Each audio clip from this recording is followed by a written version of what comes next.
한 남자의 사진이 있습니다. 짙은 검은 머리, 단정한 모습, 잔주름조차 없는 밝은 피부와 또렷한 눈빛. 누구나 그를 보면 이렇게 말합니다.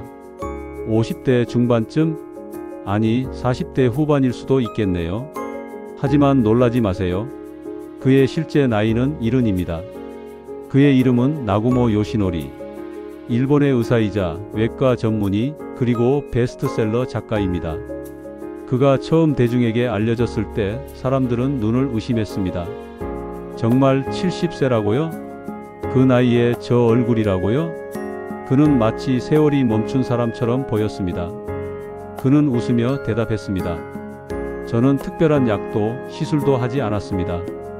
단지 하루 한 끼만 먹습니다. 그리고 덧붙였습니다. 먹지 않는 용기가 나를 20년 젊게 만들었습니다. 그의 철학과 실험이 담긴 책, 바로 일일 일식. 이 책은 일본에서 수백만 부가 팔리며 식습관 혁명이라는 말을 만들어냈습니다. 오늘 우리는 이 한 권의 책을 통해 배고픔의 의미를 새롭게 배워볼 겁니다. 제1부 배고픔을 선택한 의사. 나구모 요시노리는 젊은 시절 일본 도쿄에서도 손꼽히는 외과의였습니다. 수술실을 하루에도 3번 이상 오가며 생명을 구하는 일을 평생의 소명으로 삼았던 사람. 그런데 그는 정작 자신의 몸을 구하지 못하고 있었습니다. 그의 하루는 늘 분주했습니다. 아침은 커피 한 잔, 점심은 병원 구내식당의 가벼운 도시락, 그리고 밤엔 동료 의사들과의 회식. 술이 빠지지 않았습니다. 나는 의사였지만 내 몸에 무지했다. 그가 훗날 책에서 남긴 말입니다. 그의 40대 후반 건강검진 결과는 충격적이었습니다. 혈압 160, 중성지방 수치 300, 혈당은 정상치의 거의 2배. 의사로서 자신이 환자가 되어버린 순간이었죠. 하루 종일 환자를 살리던 손이 이제는 자신의 생명을 붙잡고 있었습니다. 그리고 어느 날 수술 도중 미세한 손에 떨림이 찾아왔습니다. 그 미묘한 순간의 불안함이 그의 인생을 바꿨습니다. 그는 수술이 끝나고 병원 복도에 홀로 앉아 있었습니다. 밤은 깊었고 창문엔 빗방울이 흘러내렸습니다. 그때 그는 자신에게 물었습니다. 나는 정말 건강한가? 그 순간 그는 더 이상 환자들을 떠올리지 않았습니다. 대신 자신 안의 세포를 떠올렸습니다. 내 세포들은 지금 어떤 얼굴로 나를 보고 있을까? 그는 결심했습니다. 내 몸을 실험실로 삼겠다. 내가 내 몸의 첫 번째 피험자가 되겠다. 그 실험의 이름은 바로 일일 일식 하루 한 끼. 그는 하루 3끼를 멈추었습니다. 아침을 건너뛰고 점심도 생략했습니다. 단 하나의 식사, 저녁 한 끼만 남겼습니다. 주변 동료들은 걱정했습니다. 그건 위험합니다. 굶으면 근육이 줄고 면역력이 떨어질 거예요. 하지만 그는 조용히 웃으며 대답했습니다. 나는 음식을 줄인 게 아니라 욕심을 줄인 겁니다. 그리고 덧붙였죠. 먹을 때마다 건강해진다면 세상에 병든 사람은 없을 겁니다. 그의 하루는 달라졌습니다. 처음 며칠은 견디기 힘들었습니다. 속이 쓰렸고 손끝이 떨렸으며 아침이면 극심한 허기와 싸워야 했습니다. 하지만 일주일이 지나자 놀라운 변화가 찾아왔습니다. 오히려 머리가 맑아지고 몸이 가벼워졌습니다. 오랜 피로감이 사라지고 밤엔 깊이 잠들 수 있었습니다. 그는 일기장에 이렇게 썼습니다. 굶었는데 더 건강해졌다. 몸은 놀랍도록 정직하다. 제2부 세포가 젊어지는 과학 오토파지의 비밀. 나구모 박사는 의사입니다. 감으로 믿지 않았습니다. 왜 이런 변화가 생기는지 과학적으로 알고 싶었습니다. 그래서 그는 몸속의 변화를 연구하기 시작했습니다. 그리고 발견한 것이 있었습니다. 그것이 바로 오토파지였습니다. 오토파지는 그리스어로 스스로를 먹는다는 뜻입니다. 우리 몸의 세포는 하루 24시간 쉼없이 일합니다. 에너지를 만들고 단백질을 합성하고 손상된 세포를 복구합니다. 그런데 우리가 음식을 계속 먹으면 세포는 끊임없이 들어오는 영양분을 처리하느라 자기 청소를 할 시간이 없습니다. 마치 하루 종일 문을 여는 상점이 청소할 틈이 없는 것과 같습니다. 그런데 일정 시간 동안 아무것도 먹지 않으면 세포는 스스로 이렇게 말합니다. 새로운 에너지가 없으니 낡은 부품부터 수리하자. 그 순간 세포 내부에서 청소가 시작됩니다. 손상된 단백질과 노폐물이 분해되고 그 재료로 새 세포가 만들어집니다. 공복은 세포가 스스로 젊어지는 시간입니다. 2016년 일본의 과학자 오스미 요시노리 박사가 이 현상을 규명해 노벨 생리의학상을 받았습니다. 그 연구 덕분에 전 세계는 처음으로 알게 됐습니다. 굶는 것이 몸을 회복시키는 일이라는 것. 나구모 요시노리 역시 이렇게 말했습니다. 배고픔은 생명의 청소 시간이다. 그 시간에 세포는 젊어지고 마음은 맑아진다. 그는 환자들에게 이렇게 설명했습니다. 당신의 세포에게도 퇴근 시간을 주세요. 그때 몸은 스스로를 치유하기 시작합니다. 실제로 오토파지는 암세포 억제, 염증 감소, 당뇨 예방, 기억력 향상, 노화 억제 등 수많은 생리학적 효과와 관련되어 있습니다. 그는 덧붙였습니다. 배고픔은 불편이 아니라 회복의 시작이다. 공복이 길어질 때 몸은 자신이 가진 낡은 부분을 정리하며 새로운 날을 준비합니다. 그는 그 시간을 이렇게 불렀습니다. 세포의 리셋 타임. 제3부 음식이 늙게 만든다. 그는 말합니다. 나이를 먹는 것이 아니라 음식을 먹으며 늙어간다.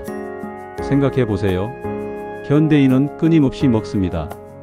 아침엔 빵과 커피, 점심엔 고기와 밥, 저녁엔 술과 안주. 심지어 자정에도 야식을 찾습니다. 몸은 쉬지 못합니다. 소화기관은 24시간 내내 움직입니다. 세포는 계속 일합니다.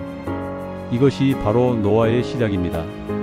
과식이란 단어는 단순한 식습관이 아니라 세포를 혹사시키는 행위입니다. 음식이 많아질수록 혈당은 급상승하고 인슐린이 폭발적으로 분비됩니다. 잉여 에너지는 지방으로 저장되고 활성산소가 증가하며 세포가 손상됩니다. 그는 이를 조용한 폭탄이라고 불렀습니다. 먹는 순간에는 행복하지만 그 대가로 세포는 천천히 파괴됩니다. 그는 이렇게 썼습니다. 과식은 느린 자살이다. 배부름은 건강의 증거가 아니라 경고음이다. 그는 환자들에게 물었습니다. 식사 후에 왜 졸리신지 아세요? 그건 몸이 피로하다는 신호입니다. 당신의 세포는 지금 쉬고 싶다고 외치고 있어요. 그는 이렇게 결론 내립니다. 세포는 배고픔을 두려워하지 않는다. 두려워하는 건 우리의 욕심이다. 그는 하루 3끼를 줄이고 하루 한 끼의 리듬을 만들자 피부의 윤기가 돌아왔습니다. 혈압은 정상으로 돌아왔고 혈당과 콜레스테롤은 안정되었습니다. 그의 병원 동료들은 놀랐습니다. 선생님, 무슨 시술 받으셨어요? 그는 미소 지으며 말했습니다. 내 몸이 스스로 시술했습니다. 제4부 배고픔의 철학, 비움이 곧 채움이다. 그가 깨달은 것은 단순히 건강의 기술이 아니었습니다. 그건 삶의 철학이었습니다. 나구모 요시노리는 하루 한 끼의 식습관을 몸의 단식이 아니라 마음의 단련이라 불렀습니다. 그는 책에서 이렇게 고백합니다. 하루 3끼를 먹을 땐 세상에 의존했습니다. 하루 한 끼가 되자 나는 나 자신에게 의존하게 되었습니다. 배고픔은 그에게 단식이 아니라 명상이었습니다. 아침의 공복은 집중력으로 바뀌었고 점심의 허기는 사색의 시간이 되었으며 저녁의 한 끼는 감사의 의식이 되었습니다. 그는 말합니다. 배가 고플 때면 오히려 마음이 편해집니다. 몸이 맑아지고 생각이 깊어집니다. 이 말은 불교의 가르침과도 닮아 있습니다. 석가모니는 탐욕은 고통의 시작이라 했고 공자는 먹음에도 절도가 있어야 한다고 가르쳤습니다. 그는 동양의 지혜 속에서 비움이라는 단어의 가치를 다시 이해했습니다. 비우면 채워지고 채우면 흐트러진다. 배고픔은 그에게 자유를 가져다 주었습니다. 그는 음식에 휘둘리지 않았고 시간에 쫓기지 않았습니다. 그는 세상에서 가장 소박한 부자가 되었습니다. 그는 이렇게 말했습니다. 배고픔은 불편이 아니라 생명의 언어다. 그때 몸은 이렇게 속삭인다. 나는 아직 살아있다. 그는 배고픔 속에서 자신을 만났습니다.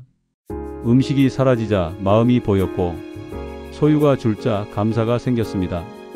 그의 하루는 더 단순해졌고 그 단순함이 그를 자유롭게 만들었습니다.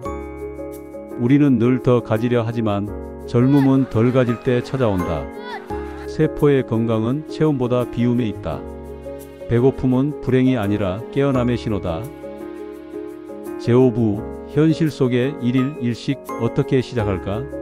나구모 박사는 말했습니다. 하루 한 끼 듣기엔 쉬워 보여도 몸은 놀랍니다. 그래서 몸을 설득하는 과정이 필요합니다. 그는 그 과정을 세포의 리듬 재설정이라 불렀습니다. 그는 환자들에게 이렇게 권했습니다. 몸은 습관을 싫어하지 않습니다. 단지 새로운 리듬을 이해할 시간이 필요할 뿐입니다. 그는 일일 일식에서 실천 단계를 이렇게 정리합니다. 1단계, 저녁 한 끼만 남기고 아침과 점심은 차와 물로 대체하라. 처음엔 허기가 심하겠지만 그건 몸이 새로운 리듬을 배우는 증거입니다. 2단계, 간식을 끊어라. 세포는 끊임없이 일하게 하지 마세요. 사탕 하나도 세포에게는 업무 명령입니다. 3단계, 공복을 16시간 이상 유지하라. 그 시간 동안 세포는 청소를 마치고 재생을 시작합니다. 4단계, 식사 시간에는 천천히 감사히 먹어라. 음식은 에너지가 아니라 생명의 선물입니다. 그는 하루 한 끼를 단순한 건강 습관이 아니라 삶의 리듬을 되돌리는 행위로 여겼습니다. 그는 말했습니다. 배고픔은 우리 안의 시계를 원래대로 되돌린다. 그는 실제로 이 식습관으로 몸이 어떻게 바뀌었는지 자신의 수치를 공개했습니다. 체중은 67kg에서 55kg으로 혈압은 150에서 110으로 혈당과 콜레스테롤은 모두 정상화되었습니다. 그의 피부는 투명해졌고 머리숱이 되살아났습니다. 기억력과 집중력은 더 좋아졌습니다. 그는 말했습니다. 굶으면 약해질 거라 생각했지만 나는 오히려 더 강해졌다. 그의 환자들도 달라졌습니다. 만성 피로가 사라지고 위염, 변비, 불면증이 완화되었습니다. 그는 그 변화의 이유를 이렇게 설명했습니다. 몸이 불평을 멈추고 감사하기 시작했기 때문입니다. 그는 덧붙였습니다. 굶는 게 아닙니다. 세포에게 자유시간을 주는 겁니다. 건강은 무엇을 더 먹느냐보다 언제 멈추느냐에 달려있다. 배고픔을 참는 것이 아니라 세포에게 쉼을 선물하는 것이다. 제6부 절제와 균형, 과학이 뒷받침한 진리. 나구모 박사는 자신의 철학을 맹신하지 않았습니다. 그는 과학을 통해 일일 일식의 효과를 검증하려 했습니다. 그는 연구 논문과 임상 실험을 인용하며 설명했습니다. 공복 상태에서 분비되는 성장 호르몬은 근육 회복과 지방 연소를 촉진합니다. 또한 단식은 인슐린 감수성을 높여 당뇨병의 위험을 낮추며 염증 지표를 감소시켜 만성 질환을 예방합니다. 단식 중 활성화되는 수명 유전자 SIRT1은 세포의 노화를 늦추고 DNA 손상 복구를 돕습니다. 배고픔은 몸의 재생 스위치입니다. 그는 환자들에게 이렇게 말했습니다. 배고픔은 몸이 스스로를 진단하는 시간입니다. 약이 필요 없을 수도 있습니다. 하지만 그는 동시에 경고했습니다. 모든 사람에게 하루 한 끼가 정답은 아닙니다. 체중이 너무 적거나 격한 활동을 하는 사람, 임산부나 성장기 청소년은 피해야 합니다. 그는 말했습니다. 단식은 칼과 같습니다. 잘 쓰면 생명을 살리고 잘못 쓰면 해가 됩니다. 그래서 그는 강조했습니다. 일일 일식은 법칙이 아니라 선택이다. 그는 환자들에게 강요하지 않았습니다. 대신 자기 몸의 소리를 듣는 법을 가르쳤습니다. 몸은 단식을 두려워하지 않는다. 두려워하는 건 우리의 욕심이다. 그는 절제를 삶의 중심을 되찾는 기술로 보았습니다. 그에게 절제란 내가 나를 통제하는 가장 아름다운 방법이었습니다. 절제는 자유의 또 다른 이름이다. 먹고 싶은 대로 사는 건 욕망이지만 멈출 수 있는 건 힘이다. 몸의 진짜 자유는 절제에서 시작된다. 제7부 젊음은 배 속이 아니라 마음속에 있다. 기자가 물었습니다. 선생님, 젊음을 유지하는 비결은 무엇입니까? 그는 잠시 미소를 짓고 말했습니다. 내 세포가 웃을 수 있게 해주는 겁니다. 그는 거울 앞에서 매일 아침 자신에게 인사했습니다. 오늘도 고맙다. 내 몸이 오늘도 나를 살리고 있구나. 그는 70세지만 그 어떤 청년보다 활력이 넘쳤습니다. 그의 눈빛은 잔잔하지만 깊었고 그의 목소리는 나직하지만 강했습니다. 그는 말했습니다. 젊음은 피부의 문제가 아닙니다. 세포의 감사, 마음의 평화에서 비롯됩니다. 그는 세상을 향해 던졌습니다. 젊음은 주름이 없는 얼굴이 아니라 후회가 없는 마음입니다. 몸은 먹는 것으로 늙지만 마음은 감사로 젊어진다. 진짜 젊음은 세포가 웃는 순간에 피어난다. 제8부 젊음은 몸이 아니라 마음의 문제다. 그는 나이를 잊었습니다. 사람들이 나이를 물을 때마다 그는 웃으며 말하곤 했습니다. 저는 나이를 먹지 않습니다. 하루 한 끼만 먹기 때문에 나이도 천천히 먹습니다. 농담처럼 들렸지만 그의 말 속엔 진실이 숨어 있었습니다. 그는 70세를 맞이했을 때 스스로에게 물었습니다. 나는 지금 행복한가? 그리고 대답했습니다. 그렇다. 왜냐하면 나는 아직도 내 몸을 존중하기 때문이다. 그는 세포를 사랑하는 법을 배웠습니다. 세포는 단지 생물학적 단위가 아니라 우리 존재의 가장 작고 순수한 의식이라고 믿었습니다. 그는 말했습니다.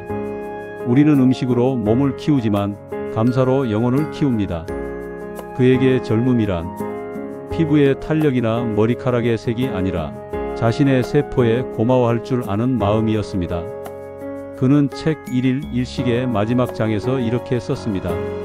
나는 하루 한 끼를 통해 내 세포의 목소리를 들었다. 그리고 그 목소리는 언제나 이렇게 말한다. 오늘도 고맙다. 이 한 문장이 많은 독자들의 마음을 울렸습니다. 그는 젊음을 과학이 아니라 태도로 정의했습니다. 젊음은 나이가 아니라 내 몸을 얼마나 사랑하느냐의 문제다. 그는 어느 강연에서 이렇게 말했습니다. 여러분, 노화는 병이 아닙니다. 그것은 우리 세포의 피로입니다. 피로한 세포에게 쉬어도 되라고 말해주세요. 그러면 젊음은 돌아옵니다. 그는 늘 조용히 그러나 단호하게 덧붙였습니다. 내 몸이 나를 지탱하고 있다는 사실을 잊지 마세요. 그 고마움을 느끼는 순간 세포는 다시 살아납니다. 젊음은 화장품으로 바를 수 없고 수술로 채워지지 않는다. 오직 자신에게 감사하는 마음이 세포의 나이를 되돌린다. 제9부 먹는다는 것의 의미.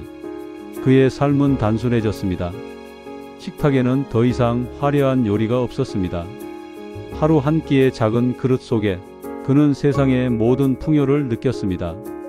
그는 밥 한 숟가락, 된장국 한 모금에도 진심으로 감사했습니다. 그는 말했습니다. 하루 3번 먹을 때는 아무 생각이 없었는데 하루 한 번만 먹으니 그 한 끼의 소중함이 보이기 시작했습니다. 그에게 먹는다는 것은 단순히 에너지를 보충하는 행위가 아니었습니다. 그것은 자연과 이어지는 의식이었습니다. 그는 이렇게 썼습니다. 한 그릇의 밥에는 태양과 바람, 물과 흙, 그리고 농부의 땀과 시간이 들어있다. 그는 그 한 숟가락이 세상과 자신을 연결하는 달이라고 느꼈습니다. 그래서 그는 식사할 때마다 자연스럽게 두 손을 모았습니다. 그의 마음속에는 매번 같은 말이 흘렀습니다. 이 생명에 감사합니다. 그는 음식의 절반을 남기는 대신 감사의 마음을 절반 더 채웠습니다. 그는 이렇게 말했습니다. 우리가 음식을 고르는 순간 인생의 방향도 함께 고른다. 음식은 단순히 입으로 들어가는 것이 아니다. 그것은 우리의 삶을 구성하는 방식이다. 그의 식탁 위엔 화려한 음식보다 평온이 있었고 그 평온 속에서 젊음이 피어났습니다.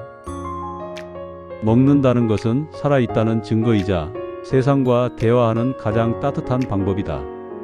그러나 진짜 삶은 덜 먹을 줄 아는 용기에서 시작된다.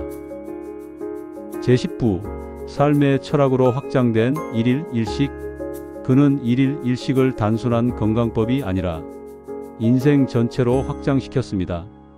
그에게 1일 1식은 하루 한 번은 자신에게 귀 기울이는 시간이었습니다. 그는 이렇게 말했습니다. 세 끼의 식사는 몸을 채우지만 한 끼의 식사는 마음을 깨웁니다. 그는 몸이 아니라 의식의 변화를 강조했습니다. 당신이 무엇을 먹느냐보다 왜 먹느냐를 스스로 묻는 순간 인생은 달라집니다.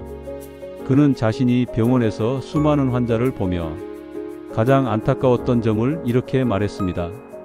많은 사람들이 병으로 고통받지만 사실 그 병의 시작은 마음의 과식에서 비롯됩니다. 그는 탐욕과 불안이 만들어낸 정신적 과식을 경계했습니다. 그는 이렇게 정의했습니다. 1일 1식이란 단지 음식을 줄이는 게 아니라 욕망을 다스리는 연습이다. 이 말은 깊은 울림을 줍니다. 현대 사회에서 우리는 끊임없이 무언가를 더 가지려 합니다. 더 좋은 음식, 더 큰 집, 더 빠른 차. 그러나 그는 그 반대 방향으로 걸었습니다. 그는 말했습니다. 덜 가지면 더 본다. 더 비우면 더 느낀다. 그의 하루는 단순했고 그 단순함 속에서 마음이 자유로워졌습니다. 그는 그 평온한 자유를 세포의 행복이라 불렀습니다. 욕망을 줄이면 몸이 웃고 걱정을 줄이면 세포가 웃는다. 절제는 인간이 가질 수 있는 가장 고귀한 사치다. 제11부 감사가 만든 기적. 나구모 박사는 어느 인터뷰에서 이렇게 말했습니다. 하루 한 끼가 나를 구원한 것이 아닙니다. 하루 한 끼 덕분에 감사할 수 있게 된 것이 나를 구원했습니다. 그는 배고픔 속에서 겸손을 배웠고 음식의 귀함을 알았으며 삶의 본질을 이해했습니다. 그는 덧붙였습니다. 배가 고프면 세상 모든 것이 선물처럼 느껴집니다. 그것이 진짜 젊음입니다. 그에게 감사는 세포가 건강해지는 영양소이자 마음이 젊어지는 비타민이었습니다. 그는 하루를 마치며 늘 이렇게 속삭였다고 합니다. 오늘 하루도 내 몸이 나를 지탱해 주었다. 고맙다. 그는 환자들에게도 이렇게 말했습니다. 여러분의 몸을 미워하지 마세요. 병도 결국 몸이 보내는 편지입니다. 그의 이 말은 의학을 넘어선 치유의 철학이었습니다. 감사하는 마음이 몸의 면역력을 높이고 세포를 회복시킨다는 과학 연구 결과도 실제로 존재합니다. 미국 UCLA 연구팀에 따르면 감사 일기를 쓰는 사람은 스트레스 호르몬 코르티솔이 평균 23% 낮고 면역세포 NK세포의 활동이 활발하다고 합니다. 그의 감사의 철학은 과학적으로도 정신적으로도 우리의 젊음을 지켜주는 실질적인 힘이었습니다. 감사는 세포의 언어다. 고맙다고 말할 때 몸은 그 말을 이해한다. 제12부 에필로그 먹지 않는 용기. 그는 인생의 마지막 장을 이렇게 정리했습니다. 배를 채우는 것은 잠시의 쾌락이지만 배를 비우는 것은 평생의 자유다. 그는 병원에서 환자를 마주하며 늘 이렇게 느꼈습니다. 사람들은 먹기 위해 살지만 정작 살아있음을 느끼지 못한다는 사실을 그는 하루 한 끼를 통해 비움이 곧 자유임을 깨달았습니다. 그는 말했습니다. 음식을 줄이면 시간이 생깁니다. 시간이 생기면 마음이 보입니다. 마음이 보이면 인생이 달라집니다. 그의 마지막 메시지는 단순하지만 강했습니다. 진짜 용기는 먹지 않는 용기다. 세상은 더 채우라 말하지만 젊음은 덜 가질 때 피어난다. 먹지 않는 용기, 그것이 인생을 젊게 만드는 첫걸음이다. 여러분, 오늘 여러분의 세포는 어떤 표정을 짓고 있나요? 혹시 오늘 하루 조금 덜 먹고 몸에게 이렇게 속삭여 보세요. 이제 쉬어도 좋아. 그 한마디가 당신의 세포를 20년 젊게 만들지도 모릅니다. 오늘도 당신의 몸은 단 한순간도 당신을 배신하지 않았습니다. 그저 쉬고 싶어 했을 뿐입니다. 그 소리를 들어주세요. 그 작은 고마움 속에 당신의 젊음이 숨어 있습니다. 먹지 않는 용기, 그것이 젊음을 만든다. 오늘의 한 끼에 감사하세요. 구독과 좋아요는 당신의 세포에게 전해지는 응원입니다.